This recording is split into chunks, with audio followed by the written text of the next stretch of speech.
Class 10th का जो math है ये NCERT इस बुक से हम लोग आते हैं 9 चैप्टर में और वहाँ से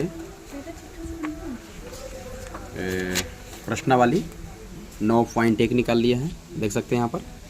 और पहला प्रश्न को हम लोग बनाने चलते हैं, जिसमें क्वेश्चन दिया है सर्कस का एक कलाकार एक 20 मीटर लंबी डोर पर चढ़ रहा है जो अच्छी तरह से तनी हुई है और भूमि पर सीधे लगे खंभे के शिखर से बांधा हुआ है।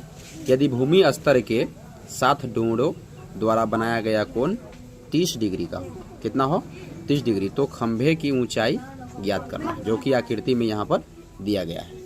अब इस आकृति को हम अपने नोटबुक में उतार लिए हैं, जो आप लोग देख सकते हैं। प्रश्नावली लिख लिए हैं, क्लास 10th मैथ है, ठीक ना। फॉर्मूले कर रहे हैं, आकृति बना लिए हैं। सबसे पहले एक खंभा बनाए भी, फिर BC खींचे और A से C को मिला करके 30 डिग्री को बना दिए हैं। और ये डोरी हो गया, ये डोरी हो गया जिसकी लंबाई 20 मीटर है और इसमें खंभे की ऊंचाई ज्ञात करना है। तो हल कर लेते हैं और लिखेंगे सबसे पहले माना कि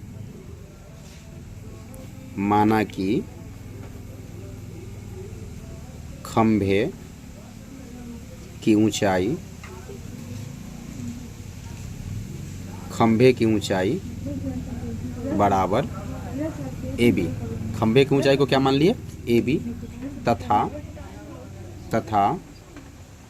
डोरी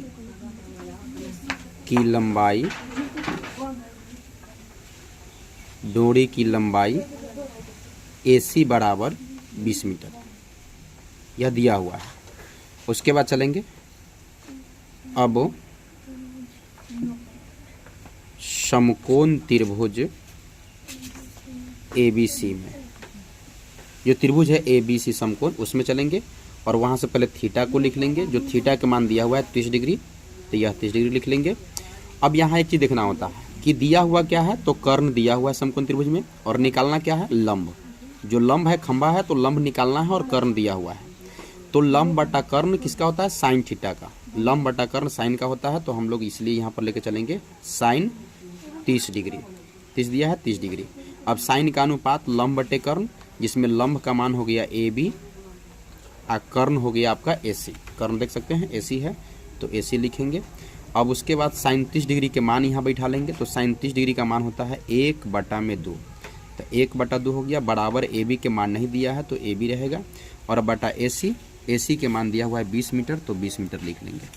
अब आप नीचे से नीचे बराबर में काट सकते हैं, 2 से 20 को काट दीजिए 10 मरतबे और इसको क्रॉस मल्टीप्लाई कर लीजिए। 2 इकाई 2 कटा, AB इकाई AB बराबर 10 इकाई 10, और ये मीटर है तो मीटर। अब यहाँ लिख सकते हैं अतः खंभे की ऊंचाई AB बराबर 10 मीटर। ये आपका राइट आंसर है। अगर ये 9.1 का पहला सवाल है, अगर ऐसा सवाल आपको बनाने आ जाता है तो बिहार बोर्ड में आपको 5 नंबर में सवाल पूछा जाता है, ठीक है। और आप अपने बेहतर तैयारी चाहते हैं मैथ का बिहार बोर्ड के लिए, तो इस चैनल से आप जुड़ जाए, सब्सक्राइब करें और जो भी वीडियो जाएगा उसको आप पूरा देखिएगा। ओके।